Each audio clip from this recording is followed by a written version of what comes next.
egg roll, even her accents. Jimmy, you're a despicable disgrace. Take a look. I want to really thank the First Lady, Melania, who has done an incredible job. She worked so hard on this event, and so I want to thank you. Yeah, that's not a chance she did one thing to help set that up. She didn't die egg, she didn't feel bad. The only thing she's been working on is an escape tunnel. No White House Easter celebration would be complete without story time from our First Lady. Never stop exploring, because life would be boring. Be clever and curious, just like a cat. Ask lots of questions about this and that. About this and that.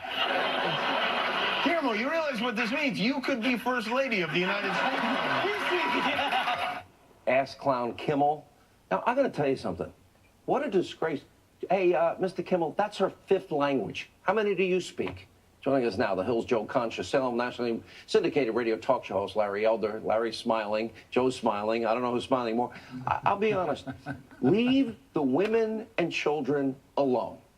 And they'd never, Ivanka, Barron, Melania, stop. At some point, there's got to be an end to this. First ladies rarely get attacked, whether it be Michelle Obama, whether it be a Bush, whether it be... Michelle Obama, when she said for the first time in my adult life, I'm proud of my country, she interjected herself into politics, and that statement was outrageous. That's true. But overall, look, the favorability rating of Melania Trump is at 54% in Gallup.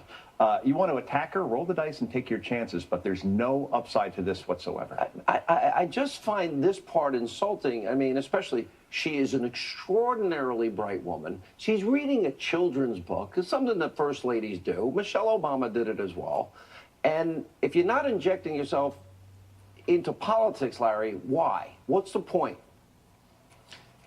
Well, I consider the Trumps to be pretty tough people and Melania to be pretty tough as well. And as you pointed out, she speaks 5 languages. I'm pretty sure whatever Jimmy Kimmel said, she's going to shine it on. But your bigger question is whether or not the Roseanne success is going to cause Hollywood to rethink its assumptions towards conservatism and towards Donald Trump. Hardly. 90% of Hollywood's political money goes to the left. And you look at people like Steve Colbert, Sean, his numbers go up when he started attacking Donald Trump. When I don't care what they say about Donald Trump. I think that's fair out, game. He's the president. Fair game. You know, but if you're going really low and petty like that, I don't know. What do you think? I think that this is nothing new. And I think that actually what we're seeing now is Donald Trump, the president, and Melania Trump, they're being made to be sympathetic figures. And then I look at the RCP average of polls, right? That's all the major polls. Politics. Right, real clear politics. And people don't know what RCP is. I'm speaking jargon. Right, right. Real clear politics. They take 8 polls, right? And since December... RCP, go ahead. All right, enough. Since December, the president is up 5 points in that poll. And considering how polarized this country is and considering how overwhelming the media coverage is, to jump 5 points over all those polls, that's pretty big. What do you think of Roseanne's success, Larry Elder? Well, it shows you that there's a market for people that don't get their point of view insulted. There's a whole market for people who want to turn on the television set, just kick back, eat some popcorn, drink a beer, and not have their views insulted. And that's what this show is showing. And Sean, one of the principal writers of this show is Wanda Sykes, who's a Trump basher. Right. So I'm not even sure that the show is all that conservative. It's conservative-ish. That's all people want. Just don't insult me. That's all I want. Don't demean me. That's all I need.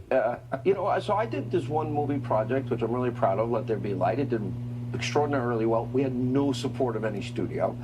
I can only imagine was a hit when that movie just came out. The movie Paul just came out. It's like there's an opening here.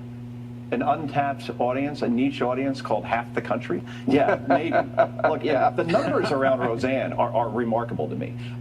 First of all, the second week it's done 15 million. All right. When you compare that to the Emmy Awards and that one-trick pony that hosted it, and Stephen Colbert, it only did 12. So it's doing better than the Emmys. It almost did as many as the Oscars in week 1. Now listen to this, though. This is where it gets really good.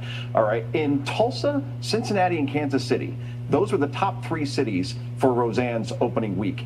In New York, It didn't even finish in the top 20. Los Angeles, not even the top 30 By the way, cities. if you want to Talk about a divide. You want to Amazing. test market something? Mm-hmm. Go to those markets in San Diego. And San Diego, Yes, of all places. of all places. Where All right. else You would guys are have? amazing. Good job. No, good to see you. Good to see you, Larry, as always. Thank you, sir.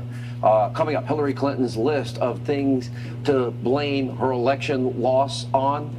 It got longer. I'm not making this up. We're going to tell you who she's blaming straight ahead.